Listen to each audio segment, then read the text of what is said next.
ये वही ऋषिमुख पर्वत है जहां पर सुग्रीव मंत्रियों के संग रहते हैं। राम लक्ष्मण को आते हुए देखा तो उन्हें डर लगा, कहीं ऐसा तो नहीं कि मेरे भाई बाली ने मुझे मरवाने के लिए भेजा है इन दोनों को, ये कोई और हो, बस भेष बना के आ रहे हैं ब्राह्मण का। हनुमान जी महाराज से कहते हैं जाइए जाकर के पता लगाइए कौन है और इशारा कीजिएगा, अगर बाली के आदमी होंगे तो हम यहां से भाग जाएंगे तुरंत। हाँ, हनुमान जी महाराज पहुंचे और हनुमान जी क्या बन करके गए? विप्र रूप धरि कपि तह गयऊ, माथ नाई पूछत अस भय। ब्राह्मण का रूप धारण करके हनुमान जी जाते हैं, जाकर के जैसे ही प्रणाम किए, लक्ष्मण जी ने राम जी की तरफ देखा, भैया राम देख रहे हो ये आपके सेवक हैं, आपसे ही कपट कर रहे हैं, बताइए आपके सामने ब्राह्मण बन करके आए हैं, अपनी सच्चाई छिपा रहे हैं। राम जी ने कहा कोई बात नहीं, शांत रहो, नहीं बोलना पड़को, शांत रहते हैं। राम जी शांत हैं और शांत होते होते आज हनुमान जी महाराज सब समझ गए। हनुमान जी ने कहा प्रभु मैं जानता हूं आप कौन हैं, नर नारायण की तुम दो। हमें लगता है आप दोनों नर और नारायण हैं क्या? राम जी तब भी शांत हैं। हमें लगता है आप परमात्मा ही हैं जिन्होंने इस पृथ्वी के भार के नष्ट के लिए, खत्म करने के लिए पृथ्वी पर अवतार लिया है। हनुमान जी महाराज के इस तरह कहने पर राम जी ने परिचय दिया, हम कौशलराज दशरथ के पुत्र हैं, पिता का वचन मान करके हम जंगल की तरफ आए हैं, हमारी पत्नी का हरण हो गया है, ये सारी बात बता दिए। कहा हूं विप्र निज कथा बुझाई। अब हे ब्राह्मण हमने तो अपना चरित्र सुना दिया, अब आप अपनी कथा सुनाइए। उन्होंने कहा महाराज कथा क्या, हम तो अपनी व्यथा सुनाएंगे, क्योंकि कथा परमात्मा की होती है, प्रभु की होती है, जीव की तो व्यथा होती है और उस व्यथा को सुनाएंगे हम। व्यथा क्या है? बोले महाराज आपके एक सखा हैं जो इसी पर्वत पर है, सुग्रीव जी, वो आपके सखा है। लक्ष्मण जी ने कहा खबरदार मेरे भैया का सखा यदि किसी को बताया, किसकी क्षमता है जो भैया का सखा बन पाए। अच्छा हनुमान जी ने सखा क्यों बताया सुग्रीव जी को, इसका कारण जानते हैं? सेवक है लेकिन सखा क्यों बनाया? हनुमान जी ने विचार किया कि किसी गद्दी पर कोई एक ही आदमी विशेष रह सकता है, अगर सुग्रीव जी सेवक रहेंगे तो ये इस हनुमान को कौन सी गद्दी मिलेगी। इसीलिए एक काम करो, ये भले ही इनका प्रमोशन करके हमें अपनी अच्छी सही वाली गद्दी मिल जाए तो मिलने दें, हम उनको सखा बनाते हैं, जब गद्दी खाली होगी तो हम सेवक बन करके बैठ जाएंगे। और हनुमान जी उनको सखा बना करके स्वयं सेवक बन गए। अच्छा एक और बात, हनुमान जी महाराज क्या है? हनुमान जी महाराज संत हैं, सुग्रीव जीवात्मा है, राम परमात्मा है। सुग्रीव का मिलन अगर राम से होगा तो इसमें कारण कौन है? बोले हनुमान जी हैं। बीच में कौन है? हनुमान है। तो निश्चित रूप से ये बात कहने में तनिक मात्र भी संकोच नहीं करना चाहिए कि संत ही हैं जो जीवात्मा का मिलन परमात्मा से करा सकते हैं, और इस दुनिया में कोई भी जीव को परमात्मा से मिलाने वाला नहीं। क्यों? क्योंकि दुनिया वालों के पास जाओगे तो परिवार की बात बताएंगे, मकान की बात बताएंगे, दुकान की, धन की, जायदाद की, कोठी की, बंगले की, गाड़ी की, मोटर की। लेकिन संत के पास जाएंगे तो संत गाड़ी, मोटर, मकान, दुकान की बात तो नहीं बता सकता, भले ही ना बताए लेकिन इतना जरूर बताएगा कि राम से मिलना है तो किस मार्ग पर जाना पड़ेगा, राम की प्राप्ति करने के लिए आपको कौन सा मार्ग प्रशस्त करना होगा, और उस मार्ग को प्रशस्त करने का कार्य एक महात्मा ही कर सकता है, योगी ही कर सकता है। लेकर के निकले। अच्छा एक और बात, आज लेकर के निकले, इधर सुग्रीव बड़े ध्यान से देख रहा है हनुमान जी के बारे में। हाँ, हनुमान जी को देख रहा है कि कहीं बता दी तो हम समझ जाएंगे तुरंत। अच्छा महाराज एक बात और,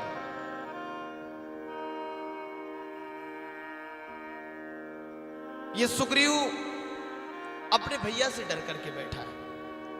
उस ऋषिमुख पर्वत पर जहां बाली नहीं आ सकता है। हनुमान जी महाराज लेकर के गए राम लक्ष्मण को और ले जाकर के मित्रता कराते हैं। मित्रता हुई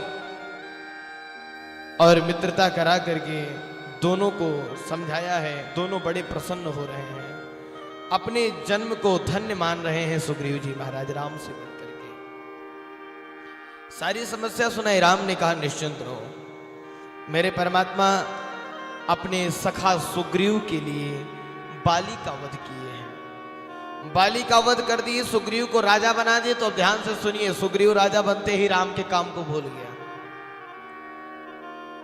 हाँ, राम के कार्य को सुग्रीव भूल जाता है, और जब राम के काज को सुग्रीव भूला तो मेरे परमात्मा तो सभी को शिक्षा देने वाले हैं। 2 महीना बीता, भगवान ने बुलाया लक्ष्मण को, लक्ष्मण आओ निकालो तीर धनुष, आज छोड़ेंगे नहीं सुग्रीव को। हमने इसके कार्य को सफल किया, और देखो तो सही, इसने जो वचन दिया था उस वचन से विमुख हो गया है, अभी अपना कार्य करना नहीं चाहता। लक्ष्मण जी ने कहा महाराज आदेश करो, अभी तुरंत मार के आता हूं। राम जी ने कहा ठहरो, मारना नहीं है, उसे जगाना है, वो सो गया है, उसे जगाने का कार्य करेंगे। गए सारी बात बताए, जैसे ही सारी बात बताए आज सुग्रीव को बात समझ में आ गई। आकर के प्रभु के चरणों में गिर गया, क्षमा प्रार्थी, प्रभु क्षमा कर दें। ये दुनिया में जो भी होता है ना, सब आपके चाहने से होता है। ये माया जो है आपकी, ये बड़ी कठिन है। हाँ, तुम्हारी माया बड़ी कठिन है राम, और हम ही को क्या, ये पूरी दुनिया को नचा रही है कि माया माया सब भजे, माधव भजे न कोई, जो कदापि माधव भजे तो माया चेरी हो। माया माया तो सभी भजते हैं, लेकिन माया को जितना ही भजोगे उतनी माया में फंसते चले जाओगे। जो कदापि माधव भजे, जो कदापि माधव भज लिया, एक बार भगवान का नाम लिया, माया अपने आप भागती है उससे। सुग्रीव ने कहा महाराज आपकी माया है, जिन्होंने घेर लिया, मैं आपका ही काम भूल गया। आज उन्होंने सभी बंदरों को बुलाया। अच्छा, सभी बंदरों को बुलाया मतलब सभी बंदरों को बुलाया जो किसी लायक नहीं थे, किसी काम कारण के लायक नहीं थे, उन्हें चारों दिशाओं में भेज दिया। जाओ तुम इधर जाओ, इधर जाओ, इधर जाओ, इधर जाओ। किसी ने कहा जो काम के नहीं हैं, इन्हें क्यों भेज रहे हैं आप? बोले ये ऐसे बंदर हैं जो किसी काम के नहीं है। मतलब किसी काम के नहीं है। अच्छा, जो किसी काम का नहीं है उसे क्यों लगा रहे हैं काम में? बोले किसी काम का जो नहीं है उसे जरूर काम में लगाओ, क्योंकि खाली बैठेगा तो नुकसान ही करेगा। सुग्रीव ने कहा कि जो सारे बंदर हैं ना, ये अकेले बैठेंगे तो कुछ नहीं तो सिर्फ और सिर्फ झगड़ते ही रहेंगे, तो इससे मेरा मन नहीं लगेगा काम में, तो इसीलिए इनको लगा दो, सब सेवा में लगेगा। और फिर अब श्रेष्ठ बंदरों को बुलाए, नल, नील, अंगद, जामवंत, हनुमान, इस सभी को बुला करके कहते हैं आप जाइए। कहाँ जाए? बोले दक्षिण दिशा की तरफ जाइए और सीता जी का पता लगा करके आइए। 1 महीने के भीतर सीता का पता लगा करके आओ, और बिना पता लगाए आना नहीं, और आए तो ठीक नहीं होगा, प्राण जाएगा तुम्हारा, तुम लोगों का। 1 महीने के भीतर नहीं, बिना खबर के लिए नहीं लौटना, चाहे जो हो जाए। इतना कह करके भेज दिए। हनुमान जी महाराज वहां से चले तो उन्हें मन में आया कि एक बार राम जी के से मिल लेते हैं। भगवान ने अंगूठी को दिया, हनुमान जी महाराज ने उसे मुख में धारण किया। हनुमान जी उस अंगूठी को लेकर के निकले सभी के साथ। घने जंगल में सब भूल गए। बड़ी जोर की प्यास लगी इन्हें, बड़ी जोर की प्यास लगी। हनुमान जी महाराज जब पर्वत से उतर आए तो सबको ले जाकर के उन्होंने एक गुफा दिखलाई। गुफा के अंदर गए तो वहां पर स्वयं प्रभा नाम की तपो मूर्ति स्त्री बैठ करके तपस्या कर रही थी। जैसे ही पहुंची तब उसने पूछने पर सारा वृत्तांत सुनाया हनुमान जी ने और अंगद जी ने, सभी ने, जामवंत जी ने, सभी ने पूरी कथा बताई। तो उन्होंने कहा एक काम करो, जलपान करो पहले। भांति भांति के सुंदर रसीले फल खाओ, खिलाया। और खिलाने के बाद उन्होंने कहा कि आप लोग इस गुफा को छोड़ करके बाहर जाओ, सीता जी को पा जाओगे, पछताओ नहीं। आंखें मूंद कर फिर आंखें खोले जितने देर में सभी लोग, उसी समय उस स्वयं प्रभा के तप के प्रभाव से ये सारे के सारे बंदर समुद्र के किनारे पहुंच गए। समुद्र के किनारे पहुंचे तो वहां पर इन लोगों का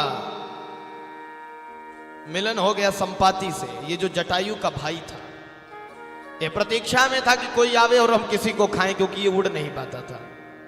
लेकिन इसे ये भी वरदान था कि जिस दिन राम के भक्त आएंगे और उन्हें उनका ये सहयोग करेगा, सहायता करेगा, तो उस दिन इसे पुनः पंख मिल जाएंगे और ये उड़ सकेगा, शक्तिशाली बन जाएगा।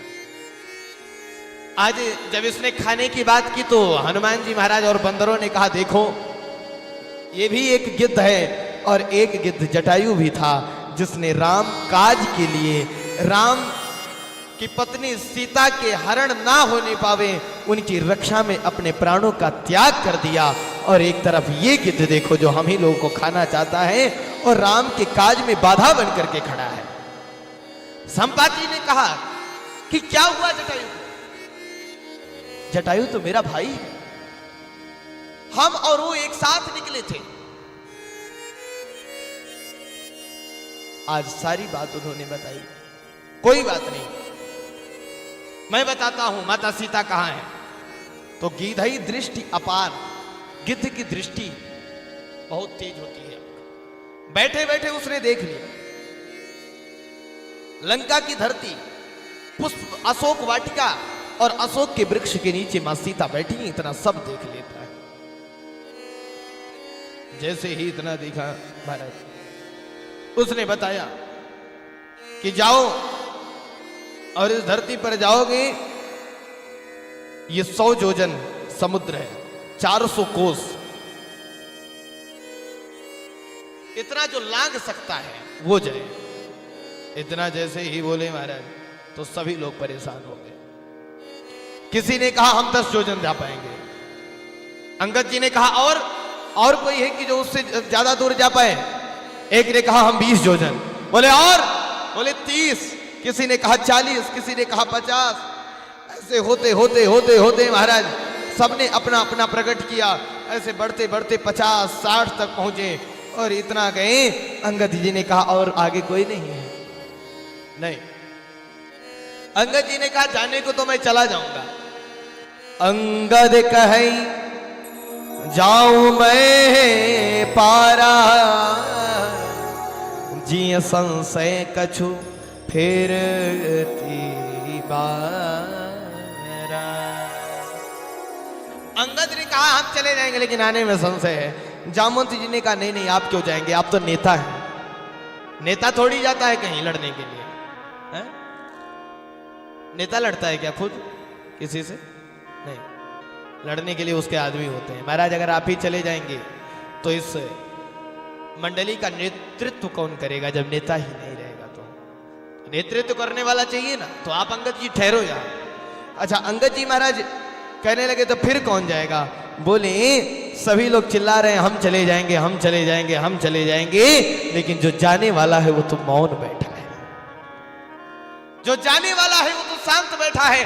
अच्छा, इसका एक और संकेत मिलता है, जो कर सकता है वो बोलता नहीं है, और जो बोलता है, ज्यादा बोलने वाला निश्चित है कि वो उसके अंदर क्षमता कम है।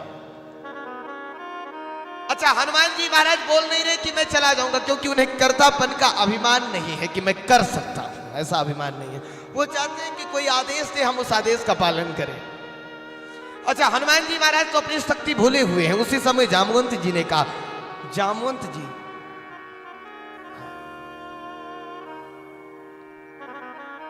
एक बात मैं आपको बताऊं, इस दुनिया में कोई कितना भी बड़ा मोटिवेशनल स्पीकर क्यों ना बन जावे, लेकिन हमारी दृष्टि में मोटिवेशनल स्पीकर में सबसे बड़े श्री जामवंत जी महाराज हैं।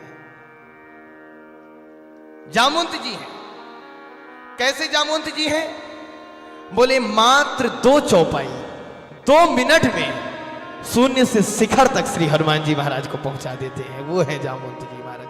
2 चौपाई उन्होंने कहा क्या कि श्री हनुमान जी महाराज तुरंत महाराज अपार पर्वत की तरह शरीर बना लेते हैं। ऐसा होना चाहिए। ये है श्री जामवंत जी महाराज। अच्छा, जामवंत जी ने बोला क्या? बोले पवन तने बल पवन समाना, बुद्धि विवेक विज्ञान निधान।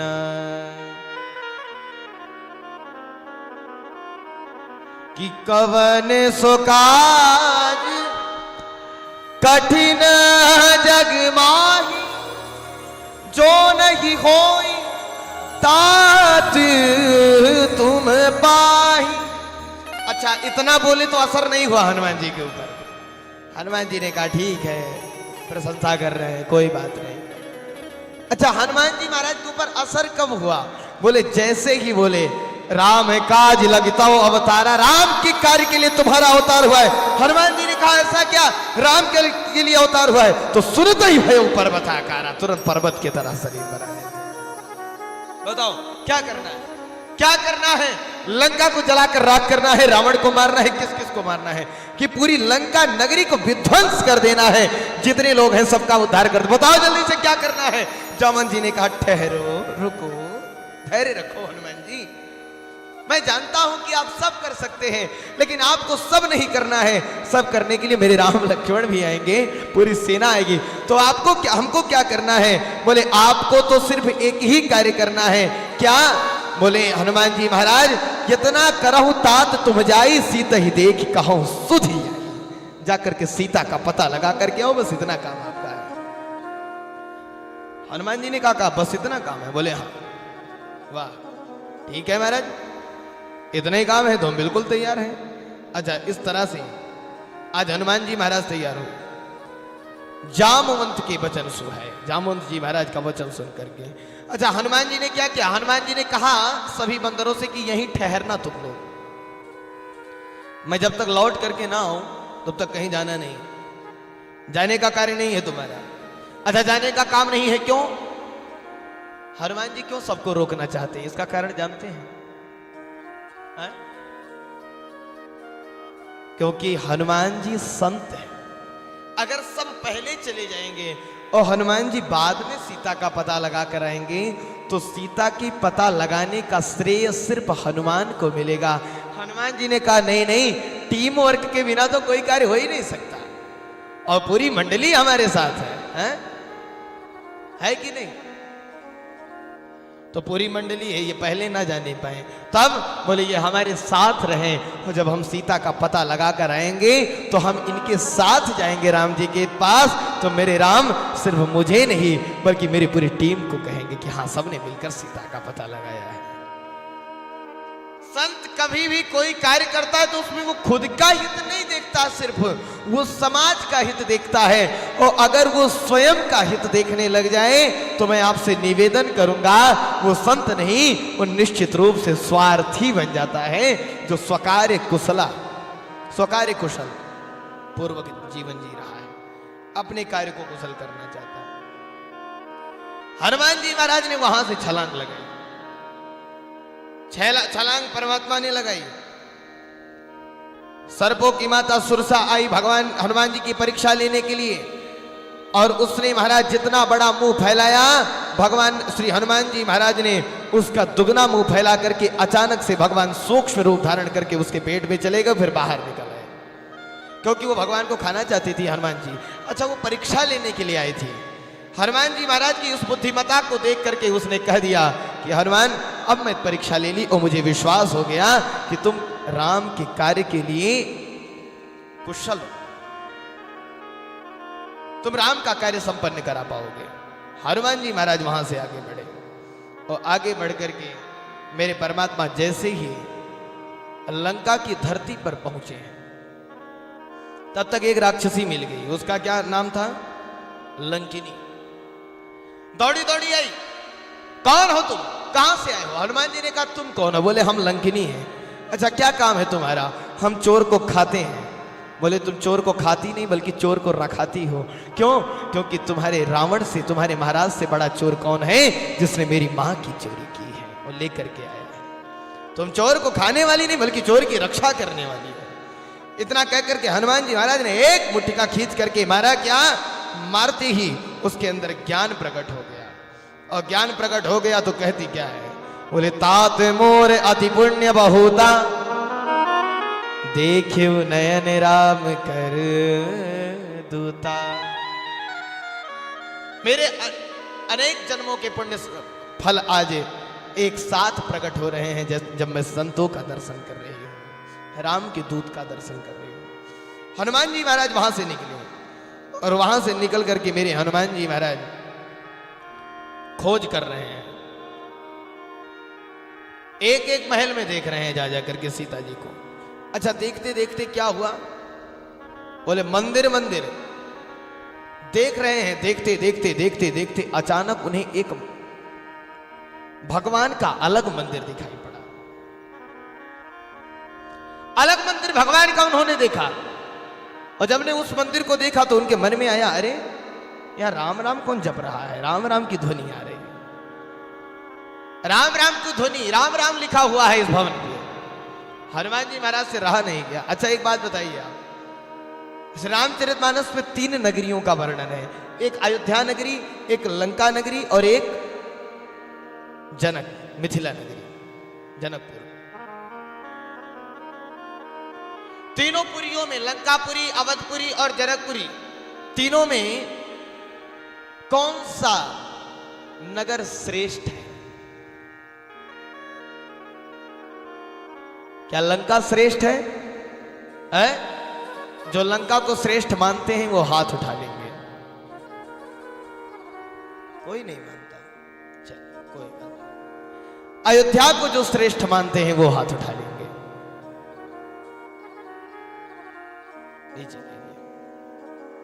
जनकपुर की धरती को जो श्रेष्ठ मानते हैं वो हाथ उठाएंगे, लेकिन वही नहीं जो अयोध्या वाले में उठाए थे। जो जनकपुर को मानते हैं श्रेष्ठ वो हाथ उठाए।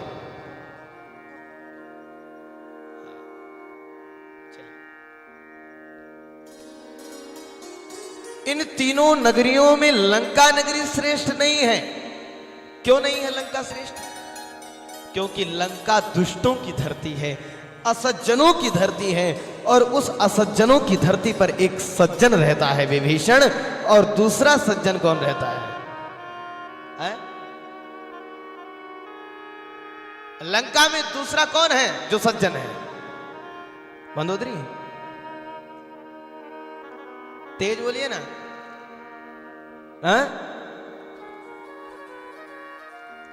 तेज बोली नहीं।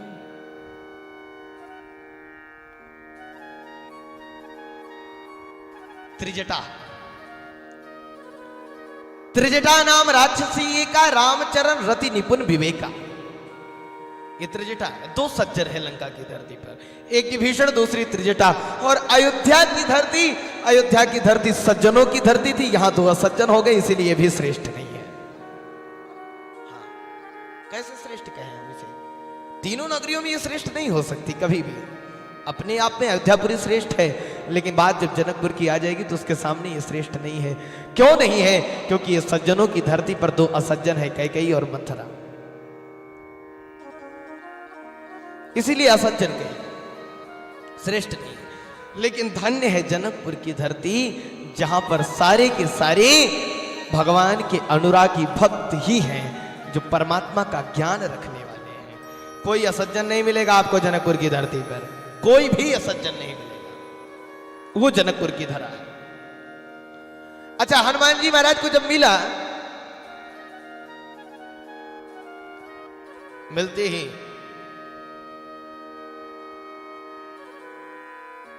हनुमान जी महाराज खड़े हुए राम राम गा रहे थे। राम राम ते ही सुमरन कीना, हृदय हरस कब सज्जन जीना। हनुमान जी ने सज्जन समझा और जाकर के प्रश्न कर दिया। प्रश्न किया, मिले। विभीषण जी महाराज ने कहा आप कौन है? बोले हम हनुमान हैं। अच्छा, हाँ, आज हनुमान जी महाराज ने सारी बात बताई, राम कथा कह करके सुनाया। विभीषण जी से पूछते हैं कि आप तो परम सज्जन हैं, निशाचरों के बीच में कैसे रह लेते हैं आप? विभीषण जी महाराज ने कहा, जिम दसननी महु जीव बिचारी।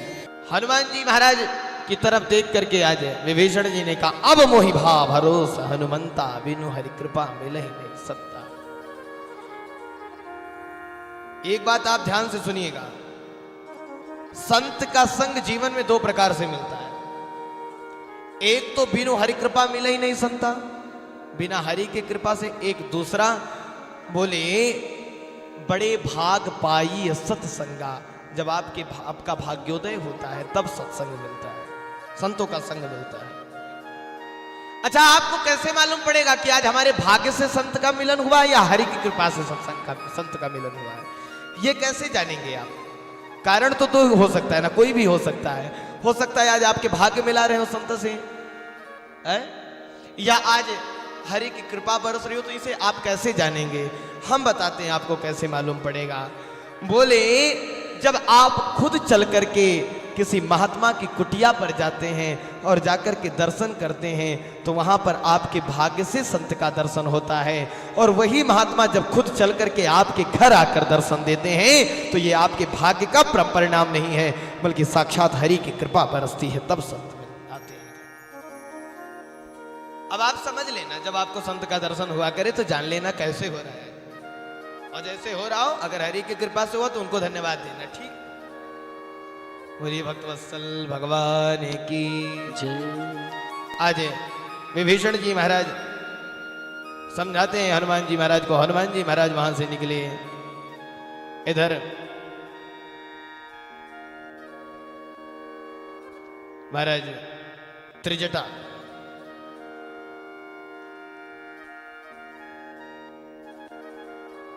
रावण गया है, माता सीता से प्रणय निवेदन करता है। रावण ने अपना सुख वैभव दिखाया है, अपनी धन संपत्ति दिखाई, अपना ऐश्वर्य दिखाया।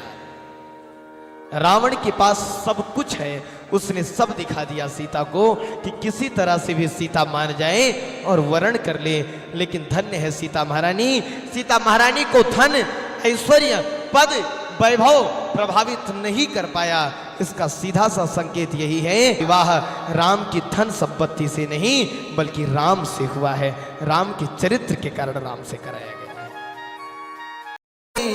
लागा सुनते ही सीता कर दुख भागा,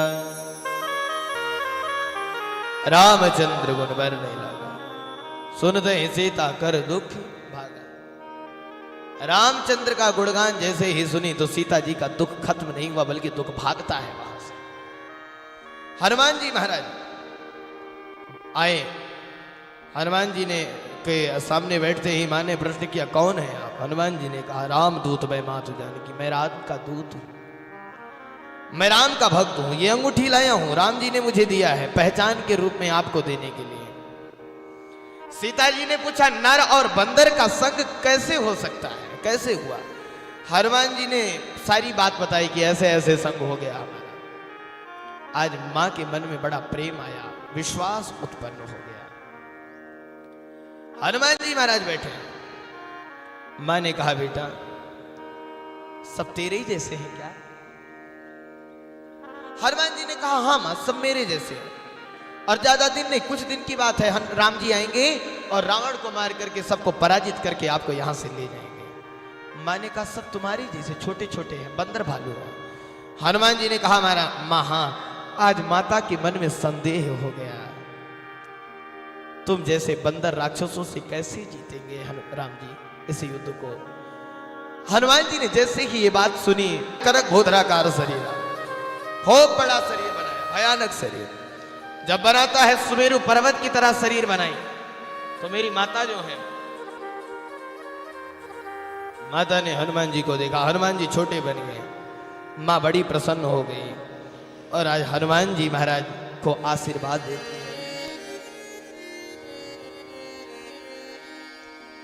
अजर अमर गुणनिधि सुत हो हूं, करहूं बहुत रघुनायक छो हूं। अजर अमर हो जाओ और आज पुत्र कहती हैं। हनुमान जी महाराज ने कहा मुझे बड़ी जोर की भूख लगी है।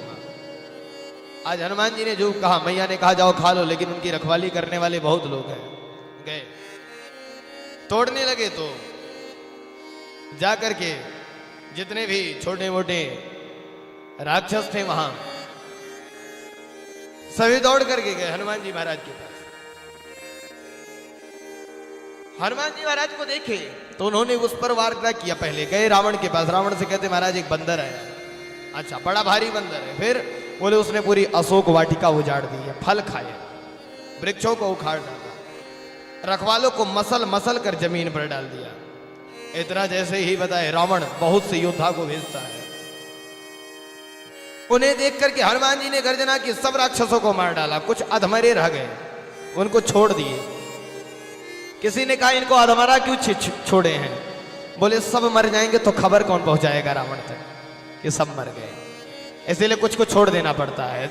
जो अधमरे थे वो गए दौड़े दौड़े, भगवान को बताते हैं क्या हुआ, सारी बात बताई। रावण ने अक्षय कुमार को भेजा। अक्षय कुमार को भेजते हैं किसके साथ? बोले श्रेष्ठ योद्धाओं को लेकर के जाओ। सुभट, पहले भट गए, अब सुभट जा रहे हैं। सुनि रावण पठे भटनाना, और इस बार चला संग ले सुभट अपारा, सुभट जा रहे हैं। सुभट गए, हनुमान जी ने देखा, हनुमान जी ने देखा तो फिर ललकारे, और ललकारे ही कछ मारे कछ मर्देसी, कछ मिलाए से धरी धूर, और कछ पुन जाए पुरकारे प्रभु मरकट बल भूर। इस बार भी सबको मारा और कुछ को फिर छोड़ दिया। जाओ खबर पहुंचाओ। फिर से गए, खबर पहुंचाए। खबर पहुंचाए तो महाराज मेघनाथ को भेजा गया। मेघनाथ को भेजे, हे पुत्र मारना नहीं, उसे बांध लाना, उस बंदर को देखा जाए कहां का है। जब भेजे तो आज चला इंद्रजित अतुलित येधा बंधु निधन सुन उपजा क्रोधा, और कभी देखा दारुण भट आवा। इस बार दारुण भट, भट सुभट दारुण भट। इस बार अपार सैनिकों की सेना लेकर के जैसे ही आगे बढ़ा, हनुमान जी महाराज ने देखा, हनुमान जी ने फिर एक बड़ा सा वृक्ष उखाड़ा और उखाड़ करके सभी को मारना चालू किए। मेघनाथ ने क्या किया? मेघनाथ ने आज ब्रह्मास्त्र चला दिया, और जब ब्रह्मास्त्र चलाया तो ब्रह्म अस्त्र से ही साधा कभी मन कीने विचार। हनुमान जी ने कहा ब्रह्मास्त्र तो मेरे ब्रह्म का, वैसे इसकी क्षमता नहीं कि मुझे बांध पावे, लेकिन कोई बात नहीं, काम करते हैं, ब्रह्म का सम्मान कर देते हैं। खुद बध गए हनुमान जी, जोड़े मूर्छित हो गए। हनुमान जी को लेकर के गए, ब्रह्मास्त्र से खोला गया। आज रावण ने देखा हनुमान जी की तरफ, हनुमान जी से कहता कौन है तू? हनुमान जी महाराज ने कहा मैं राम का दूत हूं। बोले तू नौकर है? दूत, सेवक? मुझे तो लगा तेरे बल ऐश्वर्य वैभव को देख करके मुझे लगा कि कहीं का राजा होगा, महाराजा होगा, सम्राट होगा, चक्रवर्ती सम्राट होगा, लेकिन तू तो नौकर निकला, एक दास निकला। हनुमान जी महाराज ने कहा कोई बड़ी चीज नहीं है, आप ही तो दास हो, मैं एक का दास हूं, आप 10 के दास हो। कैसे? बोले आप नाम के दास, काम के दास, दाम के दास, सोने की नगरी लंका के दास, और मुझे देखो मैं 10 का दास नहीं, सिर्फ श्री राम का दास हूं। मैं राम का दासत्व स्वीकार किया और किसी का। अच्छा, हनुमान जी महाराज ने राम का दासत्व इस पराकाष्ठा पर स्वीकार किया कि वही कृष्ण बन करके आए जब राम, और द्वारिका में बैठ करके हनुमान जी के पास निमंत्रण भेजे, आमंत्रण भेजे कि आवे, तो हनुमान जी महाराज ने आमंत्रण को अस्वीकृत कर दिया, अस्वीकार कर दिया। उन्होंने कहा भले ही वही राम कृष्ण बन करके आए हैं, लेकिन हम तो राम के उपासक हैं। भले ही उन्होंने दूसरा शरीर धारण किया, हम उनसे मिलने नहीं जाएंगे, हम तो सिर्फ राम की सेवा में रहते हैं। कन्हैया ने फिर भेजा पत्र उनके पास कि दोबारा बुलाओ, और दोबारा आए तो हनुमान जी आए तो हनुमान जी ने कहा मैं कन्हैया के सामने नहीं झुकूंगा, मैं झुकूंगा तो राम के सामने। आज भगवान श्री कृष्ण ने राम के स्वरूप का दर्शन कराया हनुमान जी को। ये बात बनावटी नहीं है, महाभारत में जाकर के पढ़ना वर्णन आया है। और आज कृष्ण भी राम बन जाते हैं, तब हनुमान जी ने जाकर उन्हें प्रणाम किया, वरना हनुमान जी प्रणाम नहीं करते। ऐसा बल वैभव हनुमान जी महाराज, कैसा समर्पण है राम के प्रति। हनुमान जी ने सोचा मार डालो, कोई बात नहीं, देखते हैं कौन मारेगा, मार डालो इसे। विभीषण जी महाराज पर, विभीषण जी ने कहा नहीं नहीं, दूत को मारना नहीं चाहिए, छोड़ दो। अच्छा मारना नहीं चाहिए, कोई सजा दे दो। हनुमान जी महाराज टेंशन में आ गए, कहीं सजा दे तो कहीं गलत सजा ना दे दे। कैसी सजा? बोले कहीं नाक कान ना काट दे। बोले क्यों नाक कान काटेगा? बोले इसकी बहन की कट जाए। हनुमान जी ने सोचा अगर नाक कान कट जाएंगे तो पूरा सम्मान ही समाप्त हो जाएगा। मैं राम के पास जाऊंगा तो मुंह कैसे दिखाऊंगा? राम जी कहेंगे क्यों हनुमान, नाक कान कटा के चले आए? अच्छा, इस धरती पर जितने लोग जन्म लिए हैं ना, ये सब यदि अपना उद्धार नहीं कर पाते हैं धर्म करके, तो मानो कि ये सब भी अपनी नाक कान कटा करके जाते हैं राम जी के पास। तो हनुमान जी ने समाज को भी संदेश दिया कि आप लोग भी इस दुनिया में आकर के अपनी नाक कान कटा के मत जाना, कोई ऐसा कार्य जरूर कर देना जिससे मेरे राम तुम्हारे ऊपर दया करके तुम्हें स्वीकार करें और अपने गले से लगा दें। अच्छा, हनुमान जी महाराज ने सोचा कि नाक कान ना काटे, इसके लिए हम करें क्या? तो हनुमान जी महाराज अपनी पूंछ से खिलवाड़ करने लगे। पूंछ को दिखा रहे ताकि इसका ध्यान भटके और ये पूंछ देखे हमारी। पूंछ काट दे कोई दिक्कत नहीं है, पूंछ मतलब सम्मान, सम्मान मेरा समाप्त हो कोई दिक्कत नहीं, लेकिन नाक कान कटे मतलब इज्जत ना जाने पाए, सम्मान मरे चला, भले कोई सम्मान ना करे हमारा। अच्छा, पूंछ, पूंछ को खेल रहे हैं, हमेशा पूंछ दिखाते, कभी पूंछ को चूमते हैं हनुमान जी महाराज। हाँ देखो मेरा पूंछ कितना प्यारा। अच्छा, हनुमान जी महाराज की पूंछ को देख करके रावण ने कभी के ममता पूंछ पर सबई कहो समझाए, और तेल बोरी पट बांध पुनि पावक देह लगाए। एक काम करो, तेल कपड़ा लाओ और बांध करके इसका पूछे जला दो। रावण ने कहा तेल और कपड़ा ला करके जलाओ। अच्छा, हनुमान जी महाराज कहते हैं ठीक है कोई बात नहीं, देखो अभी हम क्या लीला करते, तुम जलाओ। सभी लोग ला करके तेल कपड़ा बांधने लगे, और सभी लोग क्या मतलब जितने भी घर थे पूरे महल में सभी लाते हैं। अच्छा, रावण से बढ़कर के रावण की प्रजा है।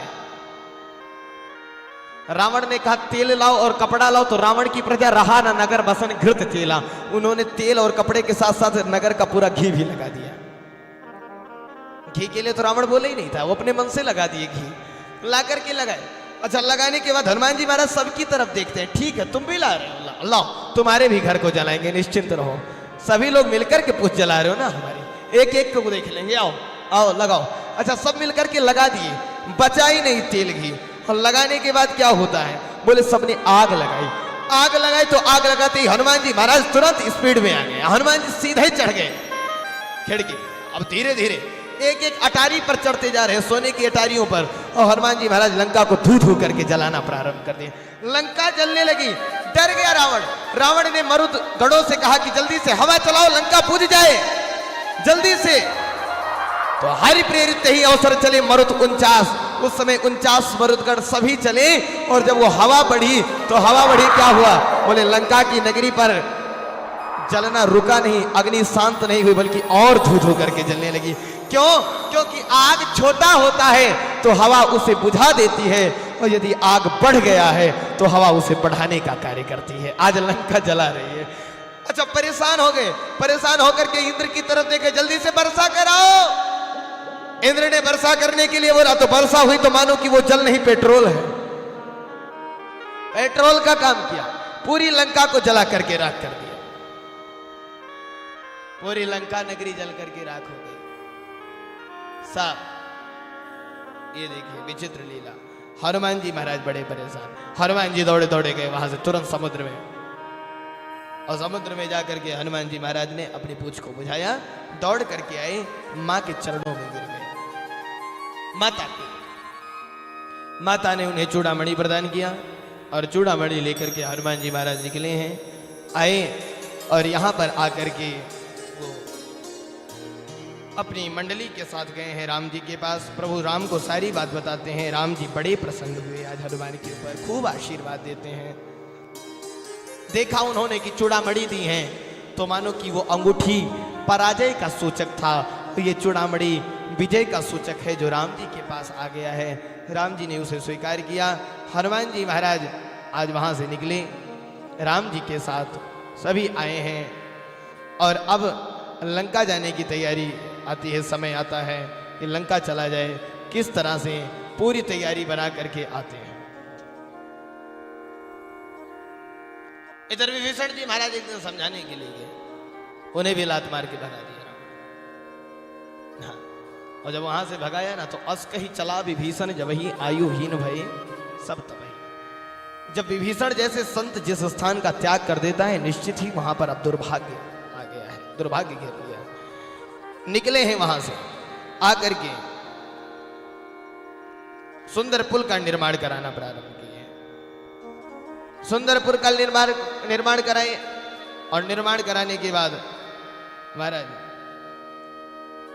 पार की लंका की धरती पर पहुंचे हैं, और अब युद्ध प्रारंभ होता है। युद्ध प्रारंभ हुआ लंका की धरा पर। पहले दिन के युद्ध में ही रावण की आधी सेना समाप्त हो गई। दूसरे दिन के युद्ध में मेघनाथ ने लक्ष्मण जी को वीरघातिनी शक्ति बाण से मूर्छित कर दिया।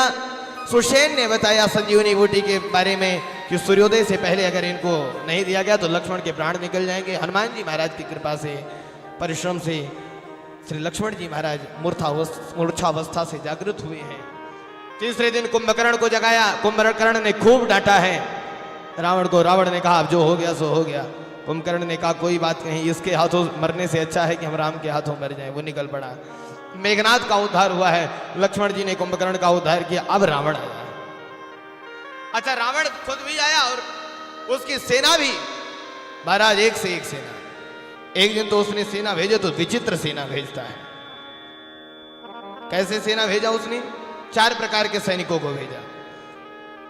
पैदल, अश्वदल, गजदल और रथ दल।